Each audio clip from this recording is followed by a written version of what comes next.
Amen po, isa pong maganda at pinagpalang umaga po sa ating pong lahat. Isa nga pong malakas na palakpak po para po sa Panginoon. Hallelujah! Purihin po ang Panginoon sa panibagong araw na ipinagkaloob niya po sa atin.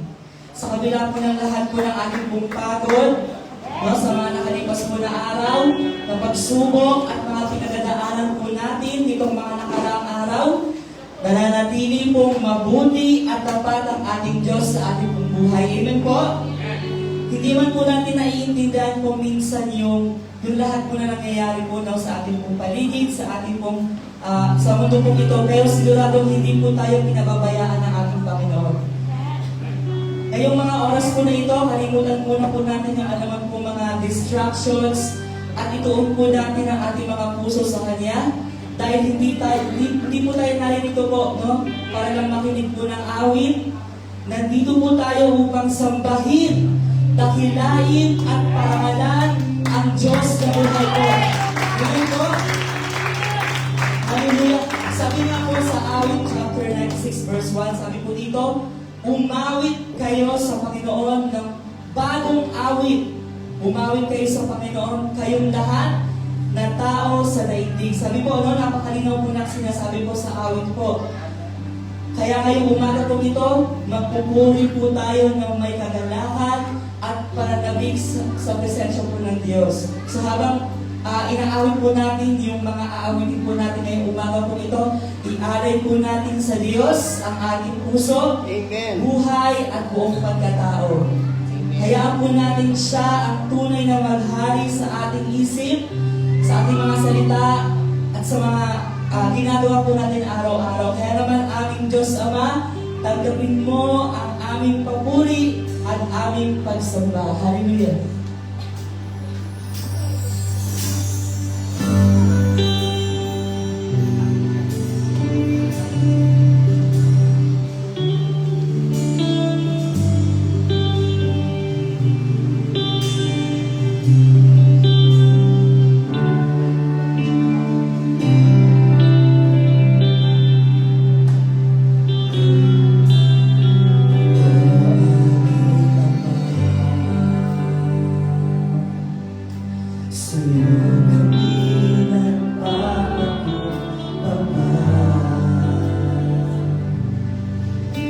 Lumalapit naman pasasalamat,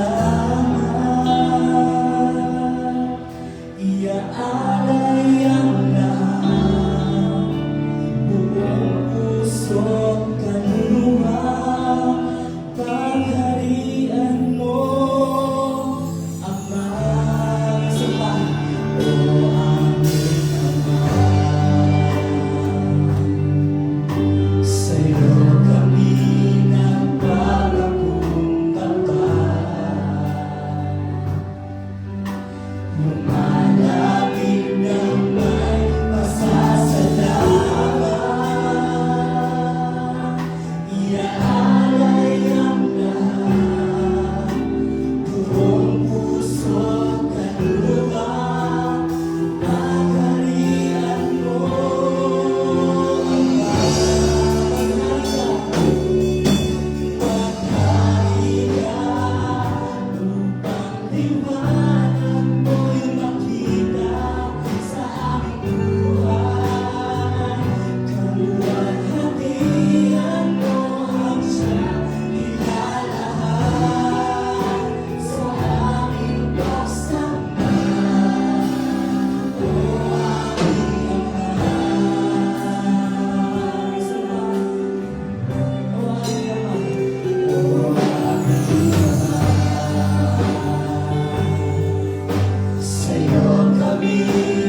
Alam niyo po, habang inaawit po natin kanina, alam po kung inaalala po natin yung kabutihan po ng Panginoon. Pero ngayong umaga po, alam po yung lakas na nanggagaling po sa Panginoon ay galing po sa Kanya po.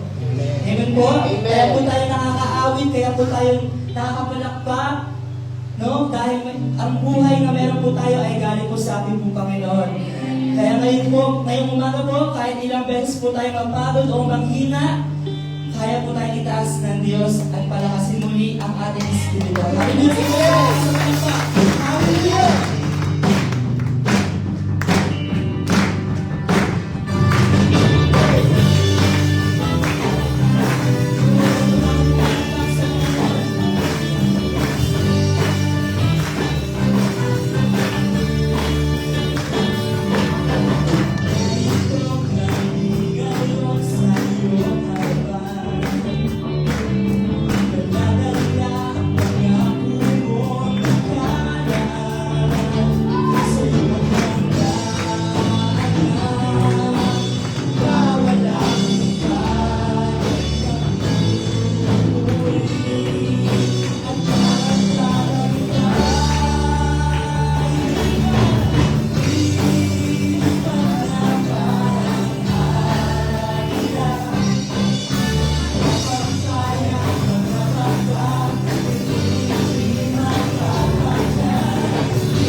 Panginoon Diyos, salamat po sa umaga pong ito. Kagaya po ng aming pong inawag sa iyo, Panginoon. Katulad po kami ng agila na hindi mapapagod, magpupuri at sasamba sa iyo, Panginoon. Pagod man ang aming mga pisikal, Panginoon, na katawan, Panginoon, pero ang aming puso, ang aming po mga spiritual, Panginoon Diyos, ay hindi mapapagod, napapagod, Panginoon Diyos, sa iyo, Panginoon Diyos. Maraming salamat kaya naman ngayong umaga, Panginoon Diyos. Samahan niyo po kami, bumaba ang iyong presensya. Pagpalain, Panginoon Diyos, ang bawat isa na anak mo, Panginoon Diyos. Maraming salamat po sa iyo po namin ibabalik ang pinakamataas na papuri, ang pinakamataas na parangal at pasasalamat. Ang lahat ng anak ng Diyos ay magsabi namin. Amen. Hallelujah.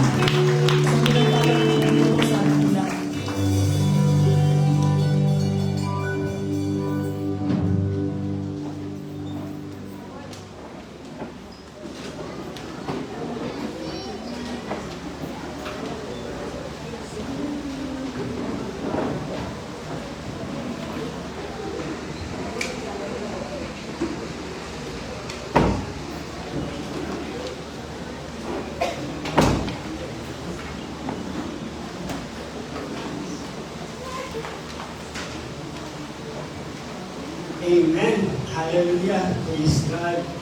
At mapagpalang umaga po muli sa bawat isa po sa atin. At higit sa lahat po sa ating Panginoon. Siya po ay ating pong nasamba. At siya po ay ating pinapurihan sa ating mga buhay. At ngayong umaga naman, we are preparing our heart para makinig mo po ng kanyang mga salita. Are we ready?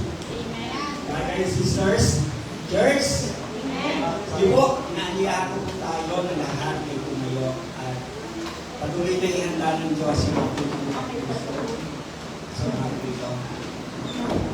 O Panginoon, hallelujah, salamat sa iyong banal na presensya sa lugar nito, sa iyong tahanan na kami, Lord, ay nakasamba, pagpuri, nakapabalik ng pasasalamat, tunay, Lord, na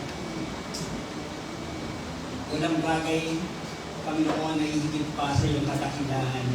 Kung bakit namin, Lord, ginagawa yung mga bagay nito dahil kinikilala ka namin, O Diyos, na ikaw ang Diyos at Panginoon ng aming buhay. Kaya nga naman, Panginoon, sa umagang ito, Lord, yung aming puso ay patuloy na sa iyo, Lord, na nagpapakumbaba. Ikaw, Lord, yung Diyos na kinikilala at pinagkahari namin sa aming mga buhay. Yung umaga, Panginoon, yung mga salita na aming pong pakikinggan, kaya mo, Lord, bumukal ang kahulungan, kaulawaan, kaalaman sa aming pong lahat, Panginoon. Dahil alam namin, Panginoon, ikaw, Lord, yung malayang magministeryo sa bawat buhay po namin, Lord.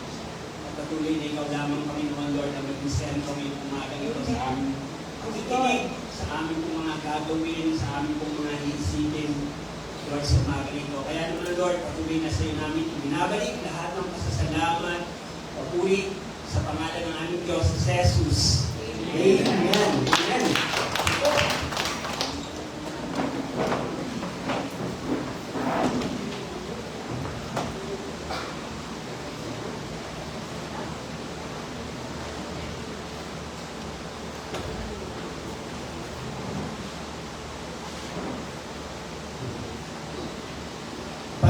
Teksto ay makikita natin po sa Psalms 145 verse 1 and 3. Basahin po natin yung sinasabi sa kanto ng awit o Psalms 145 verse 1 and 3. I will exalt you, my God, the King. I will praise your name forever and ever. Every day I will praise you and extol your name forever and ever. Great is the Lord and most worthy of praise. His greatness no one can fathom. At sa ibang sali, sabi nga, His greatness no one can fathom is unsearchable.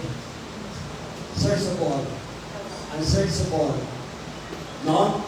Hindi natin maunawaan yung mga bagay na kadakilaan ng Diyos sa ating mga buhay. Sabi nga po, ng Bible, God declared He's an our great God. Amen? Why God is great? Bakit ba daw siya dakila? Sabi niya po, because His greatness, His word, and accomplish. Amen? Kaya daw po siya dakila because His word and accomplish. You know, God is the creator of all things. He is the created all things. No? Sabi nga, siya yung lumikha ng lahat ng bagay. Sa lahat na nakikita natin, sa lahat ng narito, siya po ang lumikha. Kaya, masasabi natin talaga kaya ang sinasabi nito ng awit, ang kadakilaan ng Diyos ko at hari aking iahayag. Di ko titigilan magpakailanman ang magpasalamat. Aking pupurihin, pasasalamatan siya araw-araw. Di ako titigil ng pagpapasalamat magpakailanman. Dakila ka, Yahweh, at karapat-dapat na ika'y purihin. Kadakilaan mo'y tunay na mahirap naming unawain. Pagpalain ng Diyos sa umaga ito, yung kanya pong mga salita. Sapagkat alam natin kung gaano kadakila ang Diyos. Walang hindi nakakabalita. Amen? Kahit sa lato ng mundo, kahit sa lugar, ang Diyos ay napararangalan ng kanyang nilikha dahil sa kanyang kadakilaan. When we say God is great, kapag sinasabi natin po daw ang Diyos ay dakila, hindi lang tayo nagpapahayag ng kanyang kadakilaan, ng kanyang kalikasan.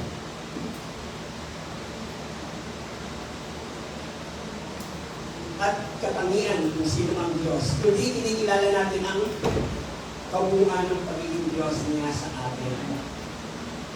Tama po ba mga kapatid? Hindi lang natin siya ba kilala bilang Diyos? Hindi alam natin kung ano yung katangian at kalikasan ng ating Panginoong Diyos. Kung sino po siya sa ating pong mga buhay. At yung magiging kalikasan at katangian ng Diyos, sabi nga po, siya po ay infinite in power. Bakit po siya infinite in power? Walang hanggang kapangyarihan, unsearchable in wisdom. Hindi masukat na karunungan. Meron po ang ating Panginoon. Hindi natin po yan maaarok at hindi po natin kaya unawain. Perfect in holiness. Sabi niya po, perfect in holiness, sakdal ang kabanalan. Because God is holy, He is righteous. Boundless in love, walang hanggan ang pag-ibig. And faithful beyond measure. Hindi masukat ang kanyang katapatan. Katulad ng mga bagay, may pinahayag dito ng ating pinabasa na alam natin ganun katakila ang Diyos kung bakit siyang tinawag, bakit po natawag, masasabi natin siya po ay takilang Diyos. Naranasan ba natin yung katakilaan ng Diyos sa ating mga buhay? Amen. Because God is the creator of all things, the sustainer of our every breath, the King above all things, and the Father who drew near to us. Yun po yung mga bagay na alam natin kung bakit natin nasasabi na siya ay dakila. And worship is our natural heartfelt response to His greatness. Kaya yung puso po natin, di ba? Ngayong umaga, alam natin kung bakit tayo nandito ngayon sa kanyang templo. Because our heart ay nagmamahal para sa Kanya. Sino pa yung mga nagmamahal sa Diyos? Amen. Kaya hindi natin mapipigilang hindi sambahin ng Diyos. Diba? Ipaparamdam natin sa Kanya sa umagang ito kung gaano natin siya kamahal. And because God is worthy to our praises and worship today. Brother and sister, dapat alam po natin kung bakit po talaga tayo nandito. Why we are our reason kung bakit po tayo nandito. We are not only, or iniisip po natin, because we are this is Sunday, kailangan pumunta tayo ni church. We are gathered together, kasama-sama, na mag-aawitan sa Kanya, magpupuli sa Kanya, magpapasalamat sa Kanya. Hindi lang po dahil doon. Hindi alam natin kung paano siya kadakila sa ating mga buhay. Worship is more than a song, is a word to say. It is the posture of our good being toward God. And it's our joy and willing response to who He is and what He has done. Alam natin po ang daming ginawa ng Diyos sa ating buhay. Diba po? At marami pa siyang pwedeng gawin para sa bawat buhay po natin.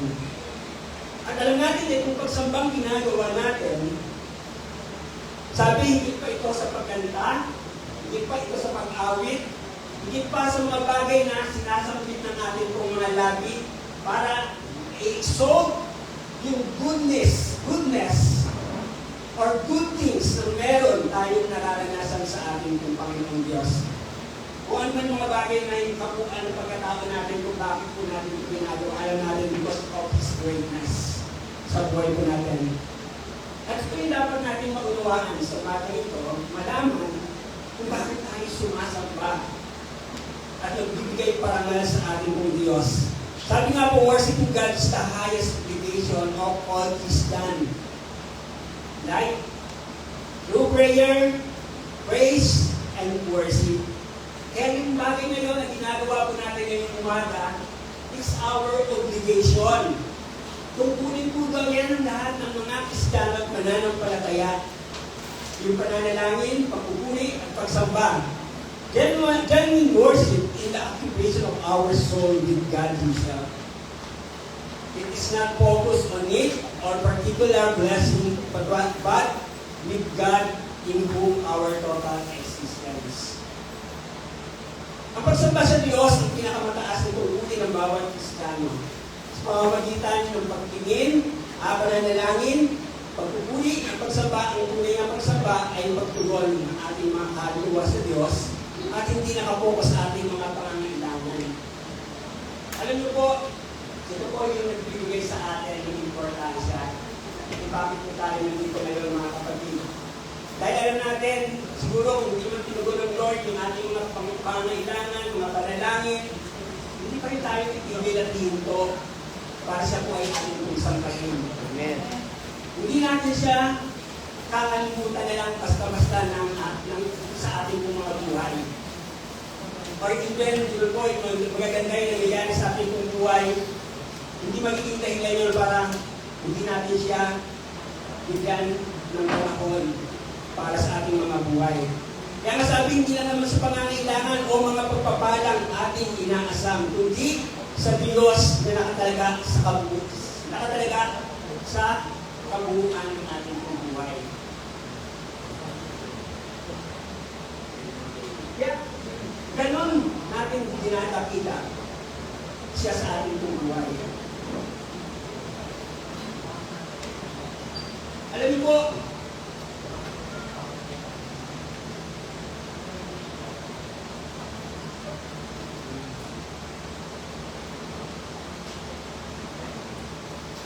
ito po yung dapat Spanish ng mga tunay na anak ng Diyos. Na hindi natin hayaan na sa umagang ito, hindi natin ibalik yung pagsamba at pasasalamat sa ating Diyos. Kaya, yung ating pong topic, worship response to our great God. Yung ating pong pagpupuli pagsamba ay tugon sa kadakilaan ng Diyos sa ating buhay. At ito yung pag-aaralan po natin. So, bago our response to our great God. Sabi nga po, pagsamba ay pagtugon sa ating dakilang Diyos. Una, worship is about God, not us. Ang pagsamba daw po ay para sa Diyos at hindi po para kanino pa man o sino man. A response of awe, paggalang, nagis, para tugunan yung mga bagay na ginagawa ng Diyos sa ating mga buhay.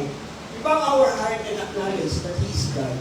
We marvel and His greatness and humble ourselves before His majesty.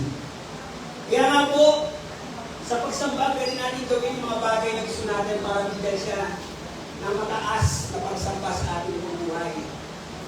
A highest form of worship ng bawat mananampalataya ng Diyos. Sabi nga po, pwede natin siyang sambahin. We bow our head. We bow down our heart. We bow down our knees. Because we know Him. Alam natin kung sino siya. At dapat natin siyang sambahin. At may mga iba-ibang uri ng pagsamba na pwede natin gawin para sa Diyos. At napakasarap, nagamahin po sa umaga nito na tayo ay talagang tunay na nakakasamba. Amen? Yun po ba yung heartfelt na po yung bawat mananampalataya dito sa God's Glory Church?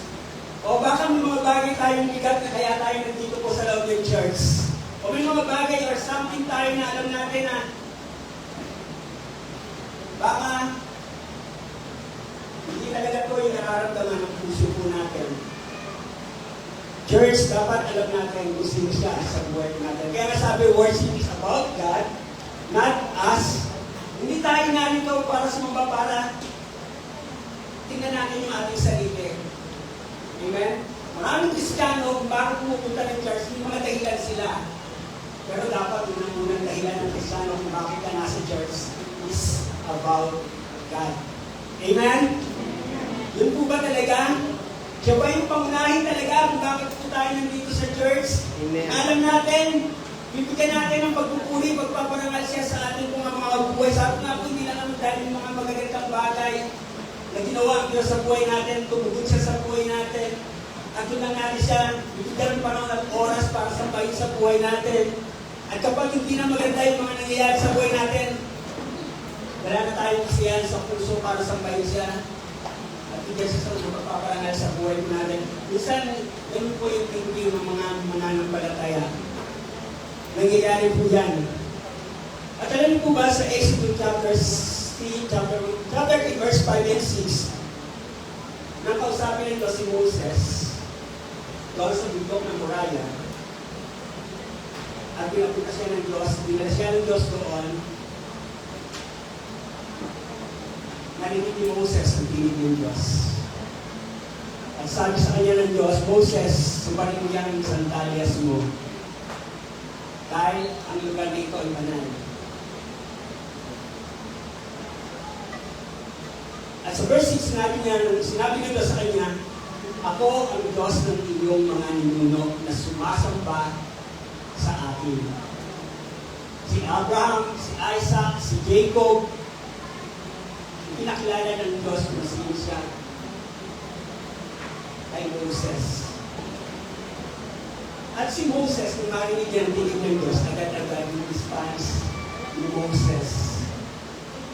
Doon sa lugar ng bundok ng Moriah ay sumamba sa Diyos. At yung pagsamba ginawa ni Moses, tinakpan niya yung kanyang mukha at nagpatira pa sa Diyos. Galing yung uri ng pagsamba ginawa ni Moses. Kapatid tayo po, symbolically, yung sandalyas na pinahubad ng Diyos kay Moses, nagpapakita ng karamihan. But right now today, ano yung dapat natin iparin sa akin ng mga buhay? Alam po ba, marahil siguro, sinasabi natin, this temple is a holy place. Because God is here. Pero bakit hindi natin tinatanggal sa sandalyas? No? Like Moses, ang nangyari doon, ang sabi ng Diyos, at sinabi ng Diyos, ang sinya ang kanyang sandalyas. Kapatid, ngayon hindi hindi na gano'n yung inuutos ng Diyos. Ano ba yung pumapasok yung mabuti sa buhay ng tao? Saan ba ito nai-stack? Sa puso po natin. Iaharap tayo sa Diyos. At bago tayo humarap sa Diyos, magpapasiyasat tayo sa Diyos. Dapat yung magiging karapat dapat tayo sa pagsamba natin sa Kanya. Pagbigyan ba yung ating pulispan sa Diyos? Kaya nga sabi, worship is about God, not us. When we truly see how great God, we are filled with deep fear, reverence, and humility. We give all honor, glory, and attention to Him alone, not to ourselves. Dapat po gano'n natin kaalam kung totoong sinasabi natin siya ay dakila. Kung totoong sinasabi natin na marami siyang ginawa sa buhay natin na kadakilaan. Sabihin, we are filled with deep fear. Ibig sabihin, tayo po ay napupuspos. Hindi po, yung fear na ito, hindi po yung takot, hindi lang po yung basta nanginginig tayo sa takot, kundi sabi, yung reverence and humility. Kaya sa pagsamba natin, nararamdaman natin na kailangan natin magpakumbaba sa Diyos. Kailangan natin itaas yung kamay natin sa Diyos. At anong bagay na meron tayo sa puso po natin, ay dapat natin itong isuko sa ating pong Diyos. Amen. Kaya doon natin magagawang ibigay yung karangalan para sa Diyos. Sabi nga, we give all glory and attention to Him alone, not to ourselves.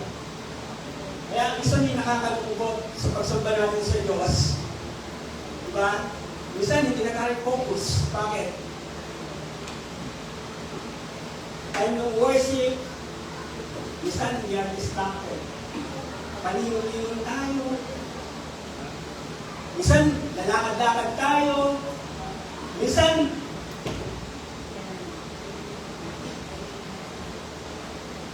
unahin natin pa yung gusto ko natin gawin kasi gawin natin yung sambahin ng Diyos sa buhay natin. Nasa loob tayo ng pananakahanan ng Diyos. Pero, asan yung reverence? Asan yung humility? Na kailangan, sabi nga, yung attention ng Diyos ay ating pong na ipapakita ng mundo sa Kanya kung ano meron tayong pagsamba sa ating pong Diyos. Worship is all about Him, not about us. It is not about how good we are, how we feel, or what we do. It is only about who He is and what He has done for us. Minsan kasi, bakit sabi nito, worship is all about Him, dapat sa Kanya talaga, not about us. But, sometimes, namawala yung essence of worship. Diba? Hindi tayo, Lord, I'm good. Ako ay tapat, ako ay mabuti mong lingkod. Minsan, yung ganun ba natin, sinasabi sa akin sa harapan niya na pinagmamalaki natin yung sarili kung bakit natin sinasasamba. Eh, nararamdaman ba natin talaga at ano yung mga bagay man na ginagawa po tayo? Minsan, nabibigyan natin ng appreciation, hindi ang Diyos na totoo na talagang siya karapat dapat bigyan natin ang appreciation sa buhay po natin, acknowledgement. When time of worship, sa araw nito, dahil minsan hindi naman talaga maganda yung pakaramdam natin, minsan yung mga Kristiyano na pinipilitan, pumunta ng church, nagiging dahilan na lang nila na parang, diba parang tayo bilang Kristiyano noon, sinasabi natin, kapagsimba na nga lang, simba yung nagiging working bawat Kristiyano. Dahil sabi nga, kilala nila yung Diyos, He knows God, but He knows who He is, kung sino ba talaga isa sa buhay natin. Alam natin na siya ang Diyos. Pero ano bang kalikasan, ano bang karakter, ano bang karakteristik meron po ang ating pong Diyos na alam natin. Kaya nga, sabi nga rito, Hindi dahil tayo. Dapat siya talaga yung dahilan kung bakit tayo sumasamba. Kaya hindi dapat sinasabi natin, ay punta ko simbahan, simba ko. Dapat sinasabi natin, pupunta ako ng church kasi sasamba ako. Amen? Amen. Minsan parang hindi tayo nakalis sa dati natin paniniwala eh. Di ba? Iba yung pagsimba. Ang pagsimba ay pagpunta ng church. Pero hindi ka nakasamba. Maraming Kristiyano pumupunta ng simbahan pero hindi sumasamba. Amen? Ayun yung kaibahan po nun. Kaya sabi kung bakit tayo nandito, because He has done for us. Dahil sa mga gawa ng Diyos, kaya po tayo nandito. Hindi natin iniisip dahil okay lang po, maganda yung sitwasyon ko, maayos yung pamumuhay namin, wala kaming problema. Diba? Kaya tayo nakasasamba sa Diyos. Dapat alam natin kung sino ang sinasamba natin. At may pangyayari po sa Bible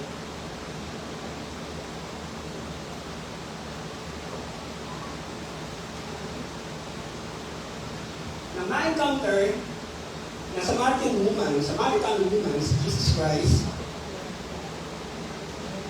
doon sa Samaria,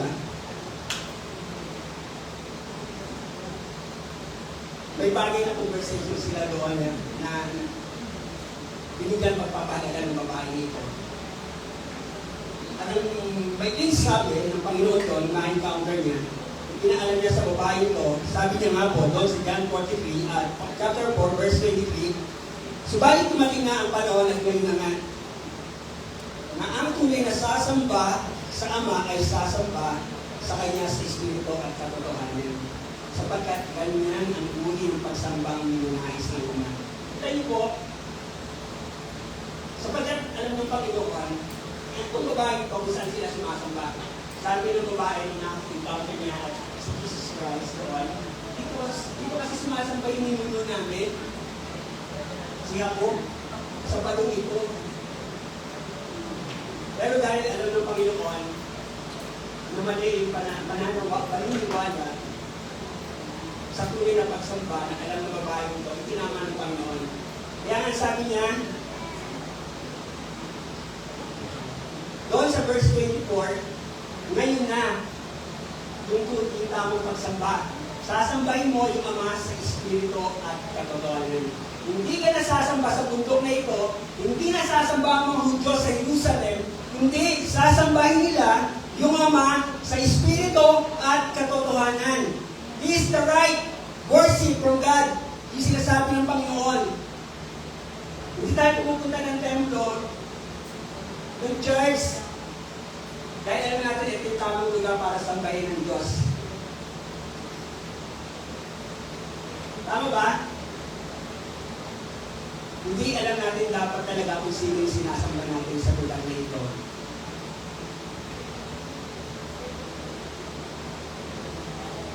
Sabi ng Panginoon sa Matthew chapter 4 verse 10, na minsan ay dalhin siya ng Espiritu ng Diyos ng Satan at tuksuhin yung Diablo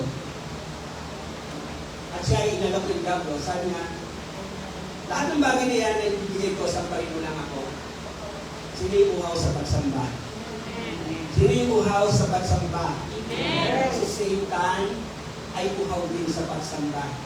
Kita niyo po, kung ang Diablo uhaw siya sambahin ni Jesus, iaalok na pala ng kayamanan ng mundo. Sabi niya, kapalit ng pagsamba. Ganun ka-importante ang pagsamba. Kapatid, kung hindi natin ito paalagaan sa buhay natin, hindi natin alam kung sino yung sinasamba natin sa buhay natin. Kung wala tayong pagnanasa sa puso po natin siya ay sambahin, hindi pa natin kilala ang Diyos sa buhay po natin. Kaya nga sabi ng Diyos, Satanas, lumayas ka. Nasusulat, ang Panginoon mong Diyos ang dapat mong sambahin at silang ang dapat mong paglingkuran. Kita niyo po, alam ng Panginoon kung sino ang dapat sambahin at dapat natin paglingkuran. They will define true worship. Makikita po natin dito sa dalawang verse na binanggit natin. Nagpapakita ito na kung sino po yung totoong dapat sambahin ng mga sumasamba sa ating pong Diyos. Who we worship. How we worship. And that we worship God alone. No one else, nothing else, no other gods. Not self, not money, not pride, not power. Sino daw po? At paano daw po natin siya dapat sambahin? At sino yung dapat natin sambahin at sasambahin sa ating buong buhay? Sabi nga, He only, God alone. Walang iba. Walang ibang pwedeng sambahin, walang ibang kang dapat sambahin. Sabi, no one else, nothing else. Sino pa man, o ano pa man, kundi ang ating pong Diyos. Kaya nga binanggit dito yung no other gods. Kaya lang, nakakalungkot po, sabi nga, alam ng Diyos ang tao, maraming sinasamba. Kayamanan, kapangyarihan, pride, self-righteousness, yung mga bagay na yun, yung umahadlang at nagiging dahilan para magawang tunay na pagsamba kung sino yung dapat natin siya na siyang ating pagsambahin. Kapatid, pag alam na po natin yung mga bagay nito sa buhay natin, dapat sabi nga po dito, worship is not about place, tradition, it is about truth in our heart. Baka nagtali pa po tayo doon. Yung mga bagay pa po meron dyan sa puso po natin. Sa puso po natin na yung katotohanan na hindi pa tayo pinalalayan. Baka yung mga maling parang pa tayong pagsamba ng mga ginagawa sa buhay po natin. God wants you, your whole heart. Sincere, true, real, more than any action or song. Only God is worthy. He is the only one we know. We know to bow Him, we know to honor Him, and we know to serve Him, to live for.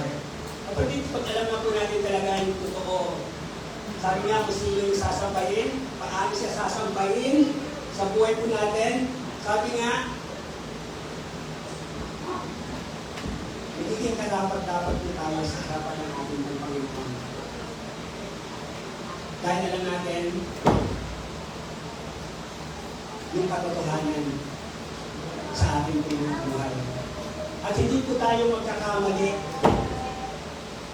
Hindi na tayo madadala pa ng mga bagay na nakita natin sa mundo.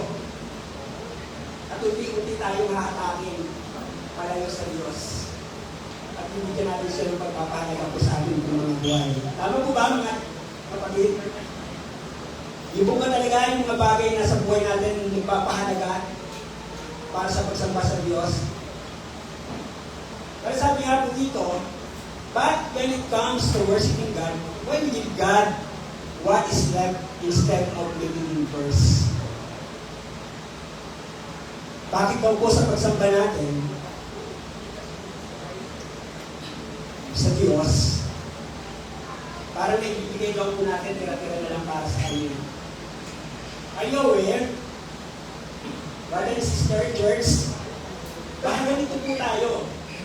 Sana nasi-search po natin po yung ating pong puso. Bakit po sinabi to? Sometimes, nangyayari, o baka nga many times nangyayari din po ito. Sabi nga po, because we still put ourselves at the center, not Him. Kaya ito po nangyayari to sa buhay natin na parang tira-tira na lang yung binibigay natin para sa Diyos. Kasi nga po, we are the center. Bakit tayo pa po talaga yung sentro ng buhay natin? Yan ang diba may kanta, you are the center of it all. Diba? Dapat siya yung sentro ng lahat sa buhay po natin. Yan ang sabi, leftover means we will think we are the king.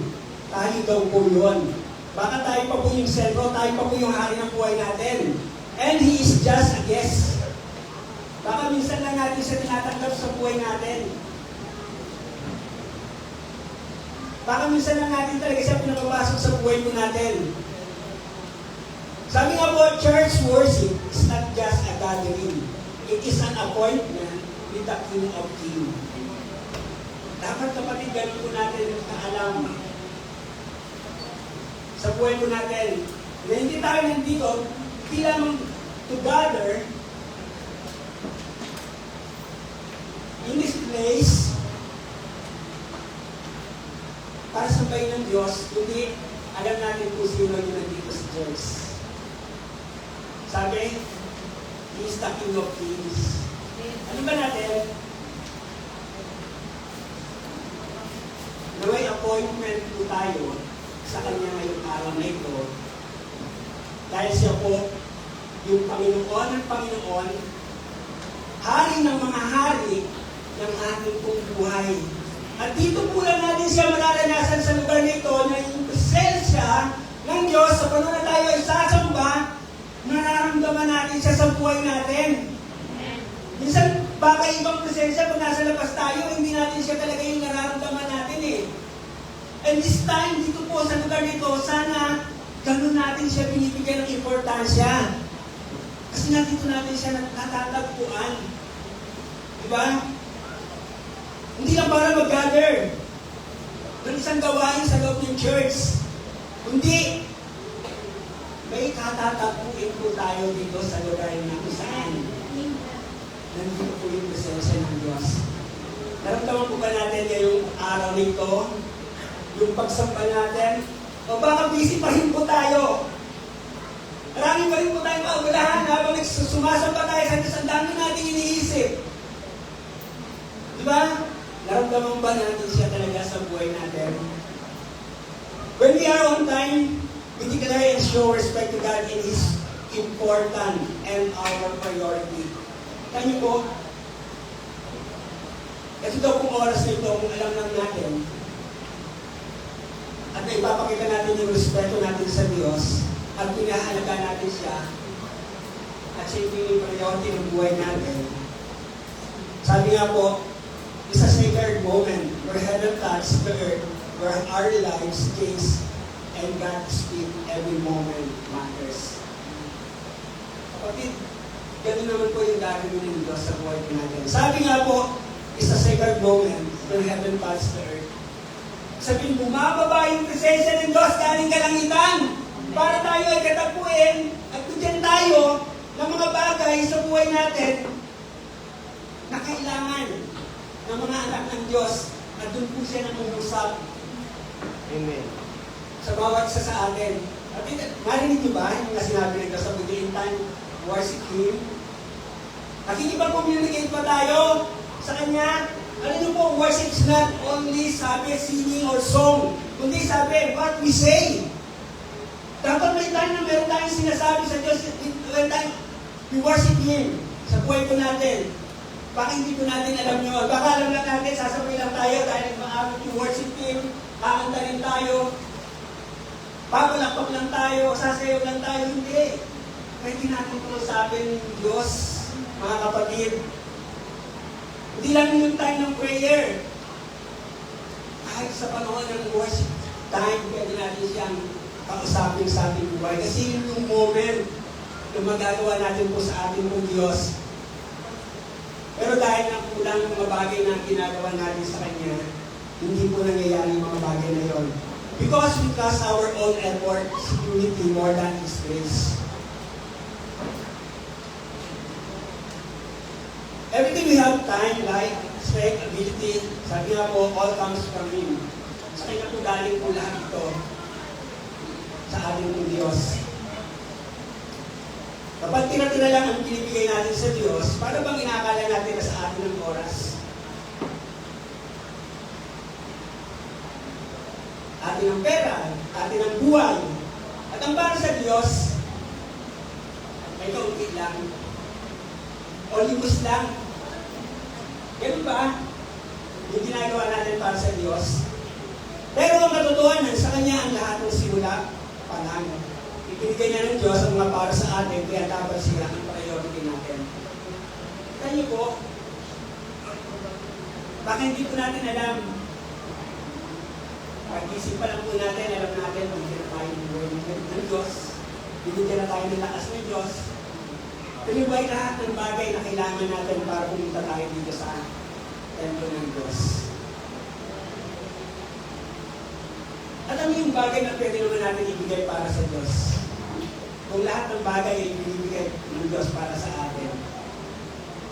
Minsan ba kinukulangan natin yung para sa Diyos? O dapat sobra-sobra yung binibigay natin para sa Diyos? Kapatid, tayo mag-iisip ng mga bagay kung anong gusto natin para sa Diyos.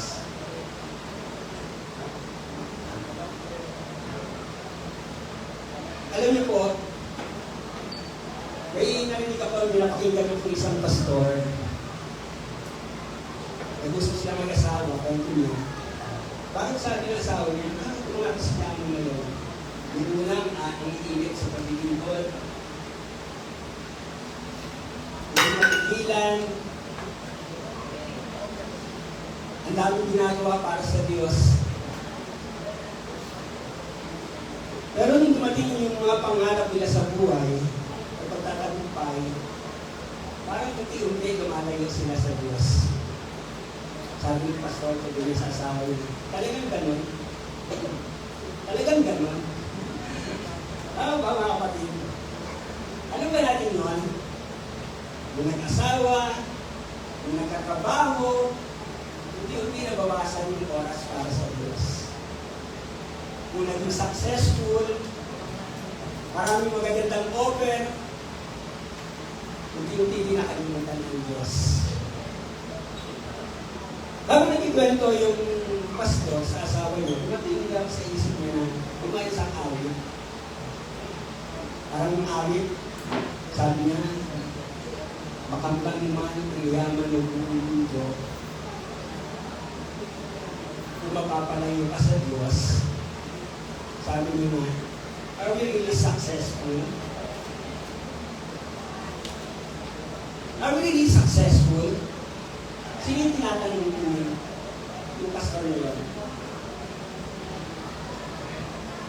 Ito ba talaga yung tagumpay na meron ba tayo?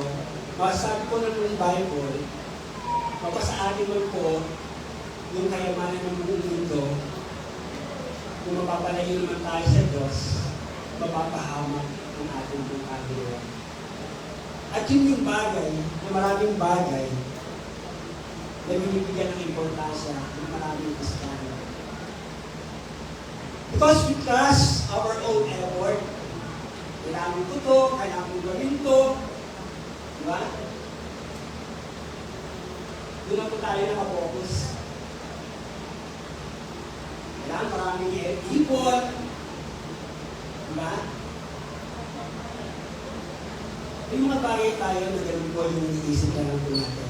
How about God? Yung dati po natin ginagawa, naiisip pa po ba natin yung mga kapatid? Ay noon, ganito ako sa Panginoon. Ay noon, hindi talaga ako mapipigilan pag para sa Panginoon.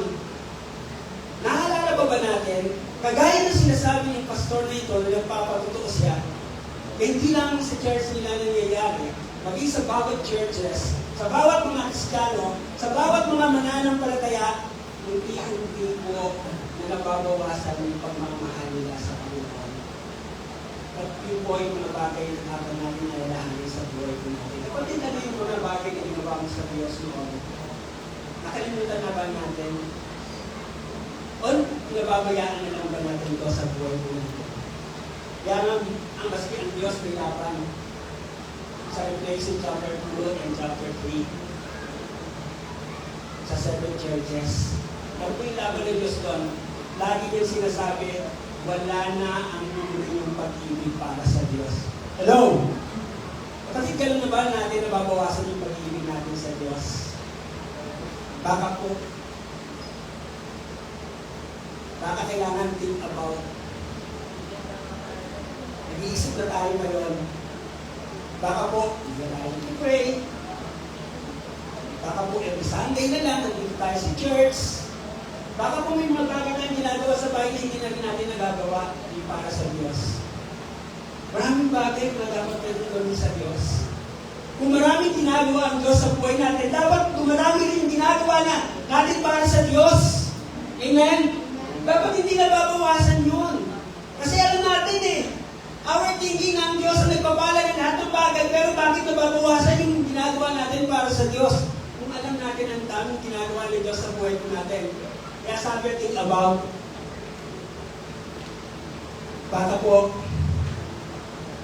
may kalibong na po tayo na nararanasan. And,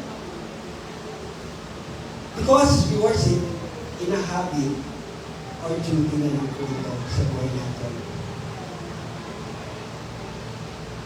We worship God because He loved us. God saved us, so give Him what He wants, our full heart, our thought, our time, and our love.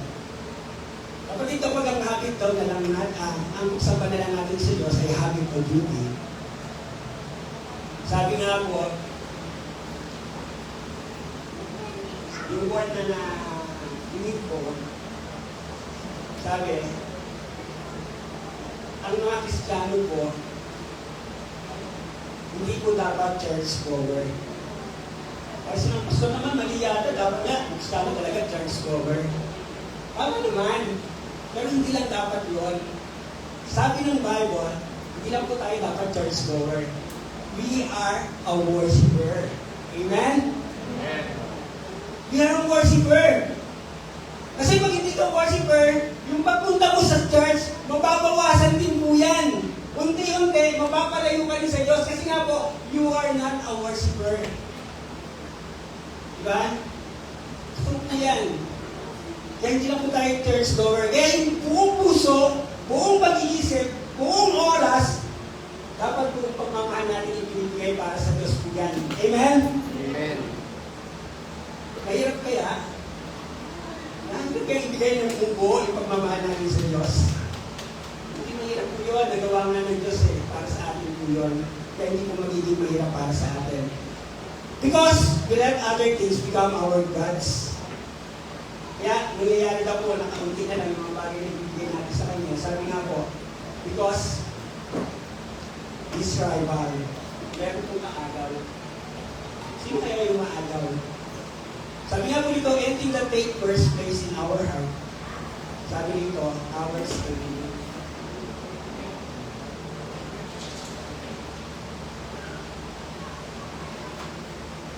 Sinisip lagi natin na sa isipan po natin.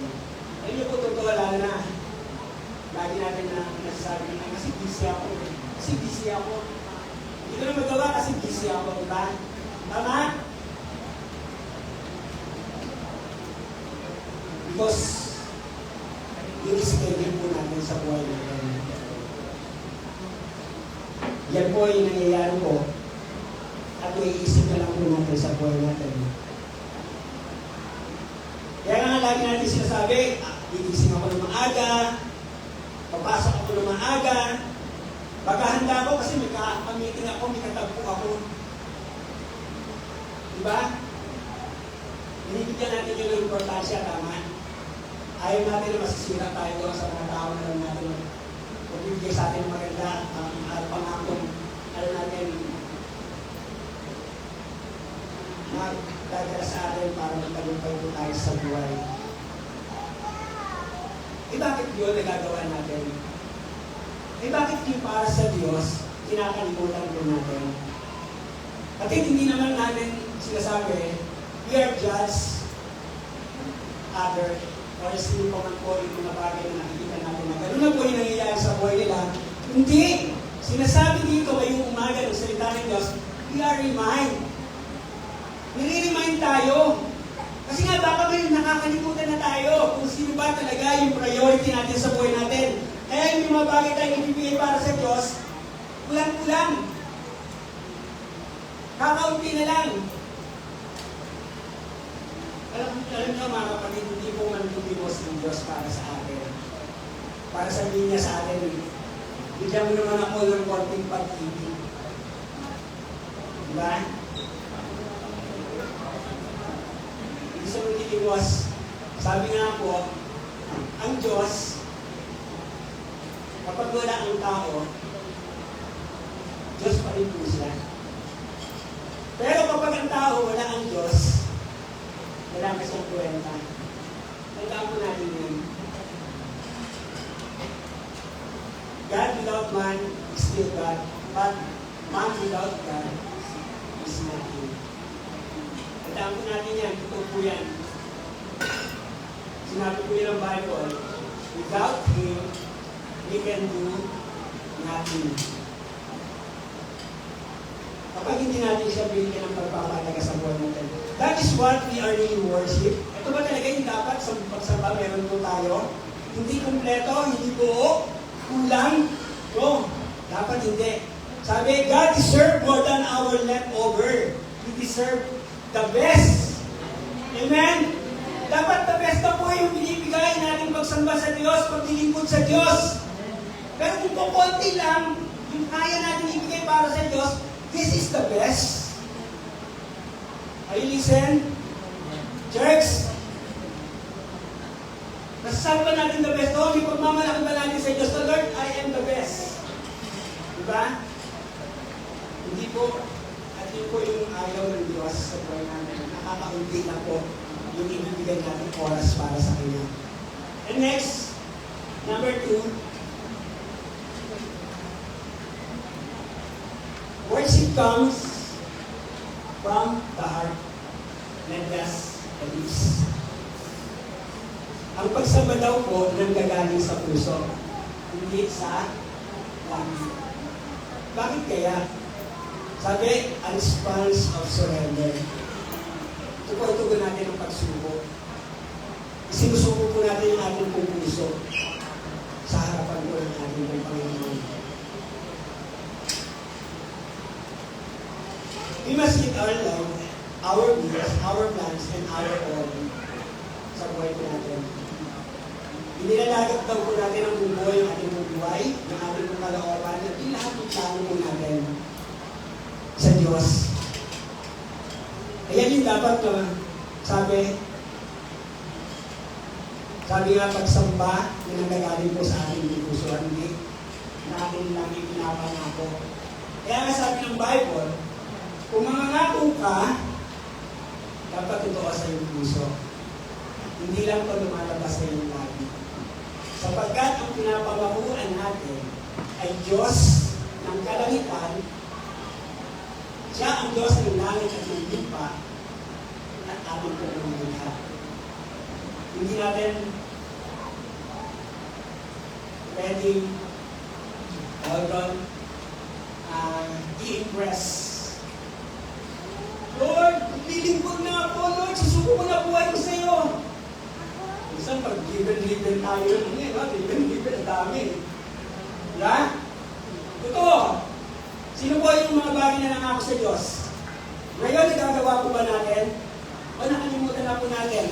Because we are given ng ating pong emosyon, not the heart, but the lips. Kapatid niya yung umaga, sabi nga ng Matthew chapter 15, verse 8, these people honor me with their lips, but their heart are far from me. Hindi worship me. Anong sinabi ko ng Panginoon dito? Itong mga tao dito, pinararangalan nila ako ng kanilang mga labi, pero malayo ang kanilang puso para sa akin. At walang pagulaan ang kanilang pagsamba sa akin. Jesus criticized this kind of people. Sino po yung mga tao yun? Yung mga Pariseyo, yung mga Sadduceo, yung mga Eskriba, na nagpapakita na sila po ay mga makadiyos. Nandun sila sa templo, nagdadasal, naglilingkod, pero sabi ng Panginoon, alam ng Diyos yung laman ng kanilang puso. Bakit sabihin nyo nga sa katabi mo, alam ng Diyos yung puso mo kapatid. Kasi nakita ng Panginoong Jesus hindi niya naman kilala yung mga yon, pero bakit niya alam? Yung pagpaparangan nila sa labi lang, hindi sa puso. Kaya sabi worship, hindi lang po yung pagsamba natin sa Diyos, ginagamitan ng tapo natin ng salita, o ng pag-awit, o pagkanta, or action, Hindi sabi, dapat totoo. Kasi useless. Yung pagsamba natin kung hindi totoo sa puso po natin. At ipinapakita na natin na sumasamba tayo sa pamagitan ng pagkanta ng pag-awit, pagtaas ng kamay, pero hindi naman pala totoo sa puso po natin. Sabi, hindi yung mga bagay na ginagawa natin pagsamba sa Diyos. Why? Bakit po? Dapat alam natin kung sino yung sinasamba natin. Sabi nga po, He is not ordinary. He is holy, sovereign, and worthy to be praised. Hello? Amen. Dapat kilala natin. He's not ordinary man. Yung sinasamba natin. He is God. Siya po ay Diyos. He's sovereign God and worthy to be praised. Kaya nga sabi nung di ba kanina, magpapasalamat ako araw-araw dahil sa kadakilaan ng aking Diyos. Kapatid, kapag ganun yung lumalabas sa ating puso, yung tunay na pagsamba, at laman ng kalooban natin ay pagmamahal at katotohanan, kasi nga po, yung sinasamba natin, hindi lang siya basta ordinary God. He is a true God sa buhay po natin, and sovereign God. Nagagawa mong maging halimbawa sa pananalita, awitin, ng malakas ng mga papuling awit, gabi ng mga reliyosong bagay, ngunit sa puso mo, iba ang laman, iba ang iniibig, at walang buwang ang Diyos. That is empty worship. Kapatid, hindi mo totoo na samba ang Diyos dahil walang laman na totoong pagsamba po. Yan po sa ating puso. Kaya tinawag po yung useless worship. It's just a performance or a performer, just a habit or just a duty. Kaya dapat bago tayo talaga tuwa para sa Diyos, search tayo sa Diyos before magagawa tayo para sa Diyos. Gagamitin tayo ng Diyos. Lord, search me, our heart. Baka po hindi ayos ang puso, meron ako ang gusto ko mapaayos sa iyo. Kasi mawawala ng kabuluhan at sige yung mga bagay na ginagawa natin. At ano yung sabi? Performer lang hindi tayo worshiper. Kaya, yun, maalala po, no, sa mga talagang ginagamit po ng Diyos. Lalo na po dito, tumatayo. Handa po natin yung puso po natin bago tayo tumayo. At magpasiyasat po tayo sa Diyos. Para hindi po masayang yung mga bagay na ginagawa natin. Sabi nga, God called it in vain, means natin tingin walang kabuluhan, walang halaga yung mga bagay na ginagawa natin para sa Kanya. We cannot worship God truly if we are not fully surrendered. Full-heartedly. Yan. We cannot worship God truly if we are not fully surrendered to Him wholeheartedly. Kaya yung sabi, no? Pasipan tayo. Pasiyasa tayo. At at isuko po natin talaga ng buong puso sa Diyos yung ating mga buhay. At alam natin yung response ng Diyos sa mga bagay na ginagawa natin para sa Kanya. Pangatlo po, worship is a way of life. A response, sabi ito, a response of gratitude. Worship is a way of life, a response of gratitude. Worship is not limited to singing, praying, or attending church for one each week. Hindi natin dapat ng daw po nililimitahan para gawin natin yung mga bagay na gusto natin para sa Diyos. It means every part of our life, every day, everywhere, everything we do, and worship is simply say, thank you. Kapatid, every day po, everywhere, kahit saan ka, at kahit araw-araw pa, sabi nga, yung ating pong pagsamba sa Diyos, dapat kalapit din po na lagi natin siyang pinasasalamatan sa ating Panginoon. Kasi yun yung sinasabi yung aklat na binasa ko natin sa awit 145. Araw-araw siya nagpapasalamat sa Diyos. Back to God for everything He has done for us. Para ibalik sa Diyos. Diba? Kapatid, araw-araw ba natin siya napapasalamatan sa buhay ko natin? Kaya dapat sabi, hindi natin nililimitahan. Bakit dito lang natin yung nagagawa? Church, magpasalamat sa Diyos. Bakit dito lang natin siya nabibigyan ng pasasalamat? Sabi nga po, He remind us every day. Say thank you Lord. Sabihin nga natin, thank you Lord. Thank you, Lord. Nakakapagpasalamat nga tayo, di ba, sa mga tao. Minsan, pag nakikita natin, thank you talaga. Ulit-ulit, thank you talaga. Di ba? Ay ano, sis, thank you sa ginawa mo. Simple thing yung ginawa, pero hindi natin nakakalimutan pasalamatan. At laging alalahanin, ulit-ulitin, ay how much ang Diyos? Mga kapatid, ay how much yung ating pong Panginoon? Hindi natin araw-araw sa buhay pasalamatan sa ating pong buhay.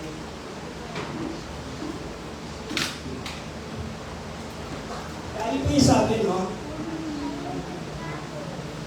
And Paul encouraged us, sabi niya po ng Romans, sabi sa Romans 12:1, offer our life as a living sacrifice, holy and pleasing to God.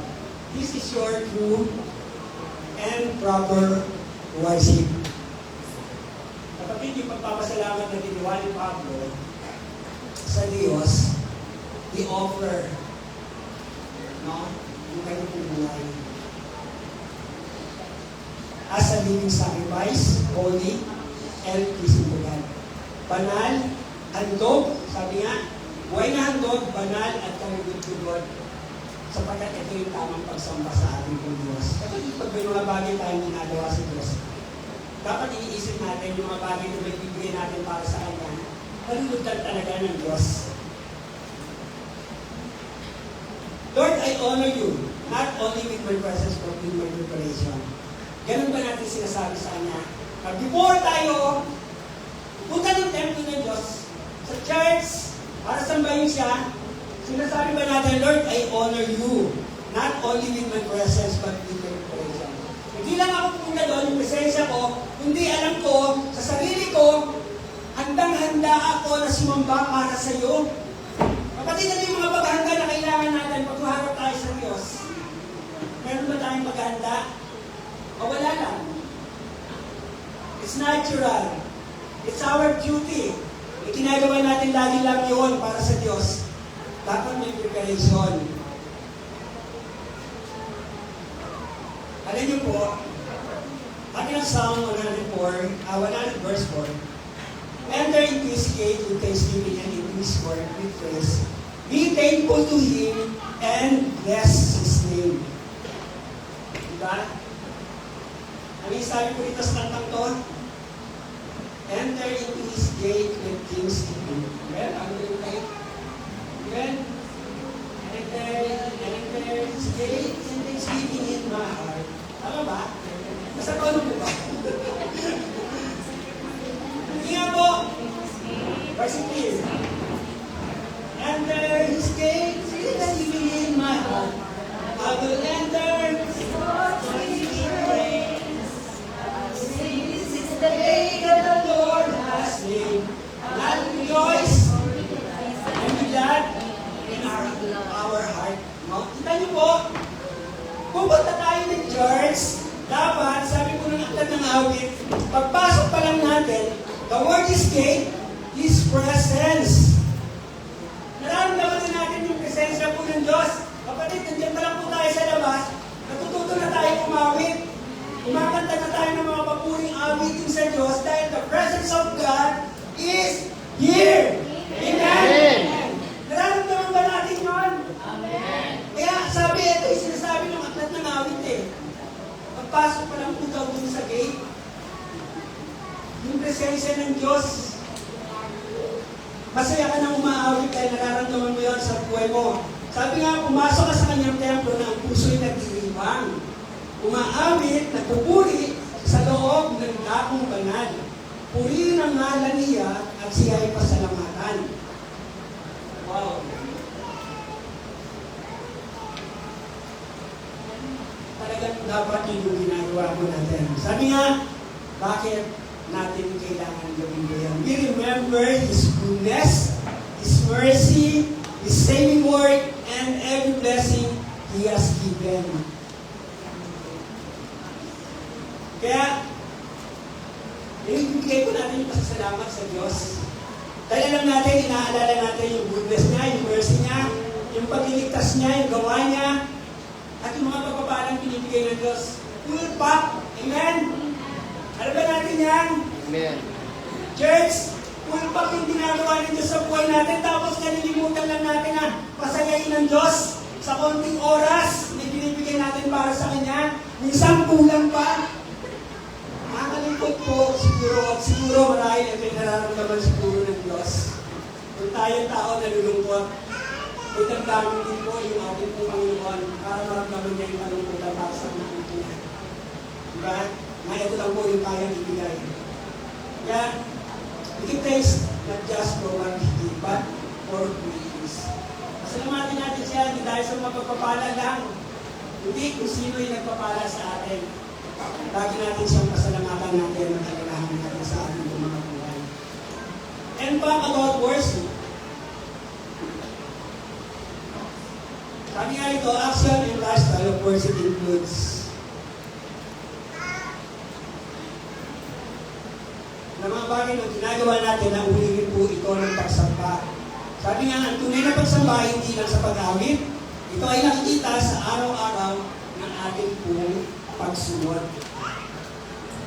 Kaya ang Bible said, obedience, sabi po ng Diyos, doing what He say, higit daw po yung pagsunod kaysa sacrifice.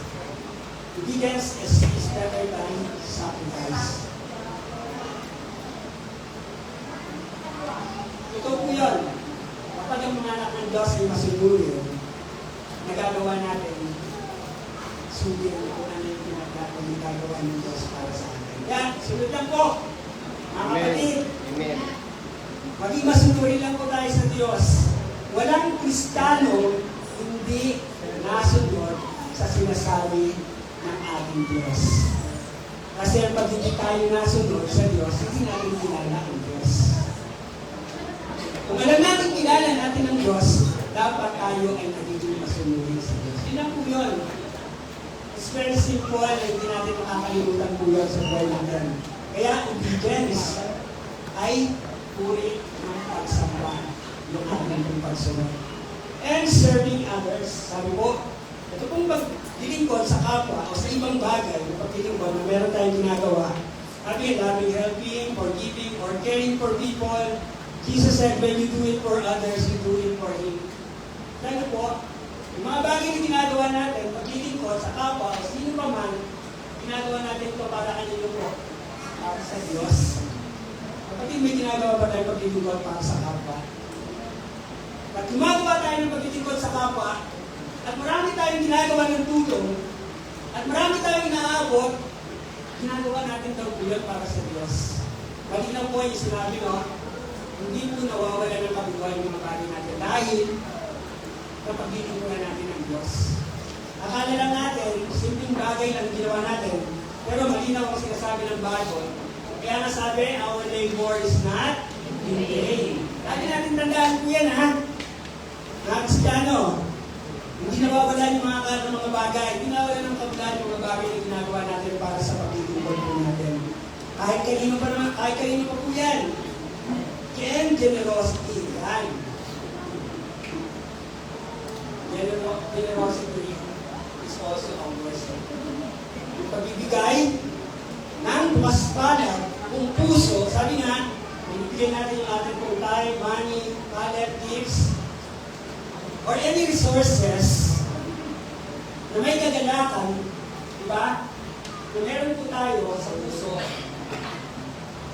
ito din po ay sa unang pagsamba para sa Diyos. Kindness and justice, di ba? Yung pagiging makabuliran. Pagiging ng Diyos po, kung lang tayo makinig sa Kanya.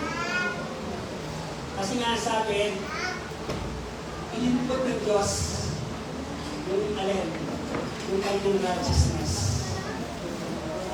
At yung bawat Kristiyano, meron po yan. Tandaan po natin, tinatawag na imputed righteousness of Christ. Yung katuwiran meron po ang Diyos sa atin, o yung tinatawag na righteousness, binibigay po yan sa mga Kristiyano. Kaya nakakapaglingkod po tayo ng may katuwiran. Sabi nga, kindness and justice, kagandahang loob, at katuwiran yung meron po tayo. Standing for what is right, love and mercy, and walking humbly with God. Ipapakita po natin sa ating pong Diyos. No? Yung mga bagay na pagsamba na may kasamang pag-iiwan. Work and service. Doing your better for others. Ginagawa natin ito, sabi, doing your best for others. Work and service. Sino ba yung mga nasa ministry? Sabi nga po, doing your best for others. Dapat magiging influence po tayo. Dahil na po yung mga ministry, mga leaders. Alam natin, meron tayong tinatawag na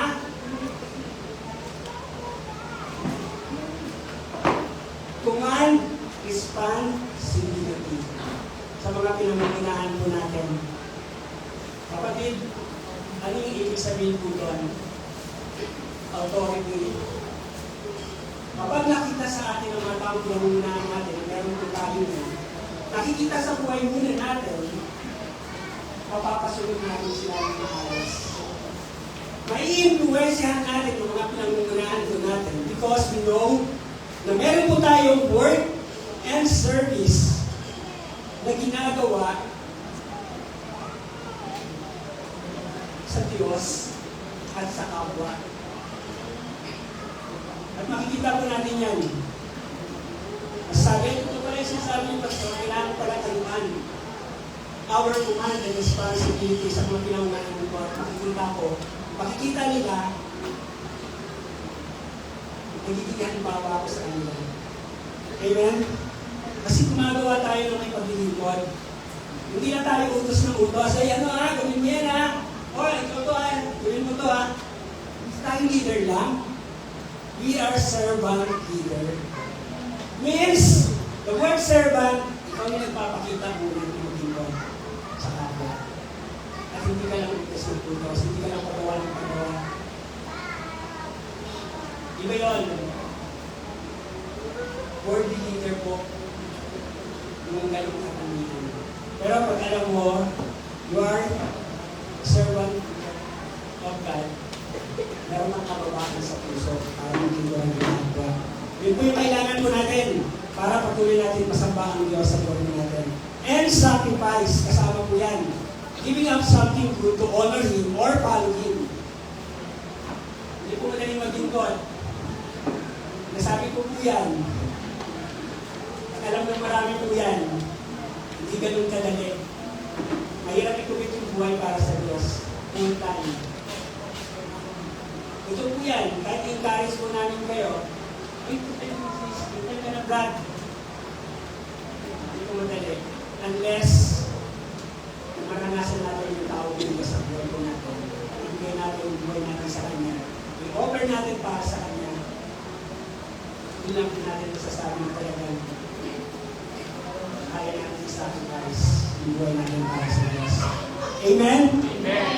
Worship is not just an event we attend or a song we sing. It is natural, full life response to the greatness of our God. Sabi nga ito, because He is great in power, wisdom, love, faithfulness, and glory. Amen? Kaya po, sabi, yung pagsamba na ginagawa natin, sabi we attend or song or we sing, it's natural. Normal lang po yan, natural lang po natin ginagawa yan sa Panginoon. Pag nandito po tayo sa Love Church, sabi nga po,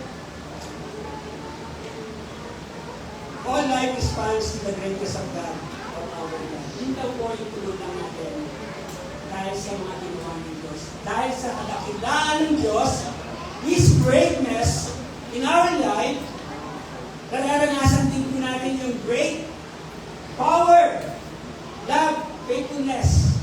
Kasi promise yan ng Lord, ba kay Abraham? I will make you great, sabi ng Panginoon. Hindi lang po yan kay Abraham. Sa saling lahi, diba? Ibibigay ng Diyos. We will make great. Kapatid, pag alam natin, pinagpapala tayo ng Diyos, at maraming ginagawa ang Diyos sa kwento natin, dapat binabalik natin yung parangal para sa Kanya.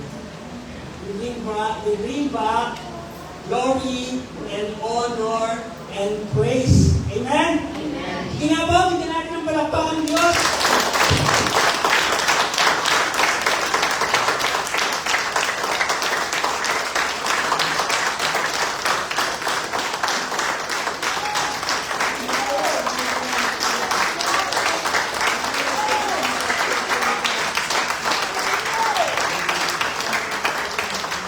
Amen. And last, sabi ko dito, worship is much more than outward action. It involves the taste in behavior rooted in transformed heart, produced by the Holy Spirit.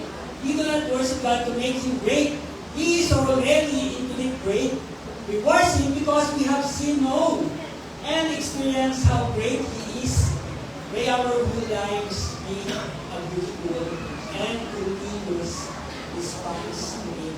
Sabi na po, patuloy lang po tayo at kilalanin at kilalanin Diyos sa ating mga. Amen? Amen. Sige po, tayo pong lahat ay tumayo. Hallelujah.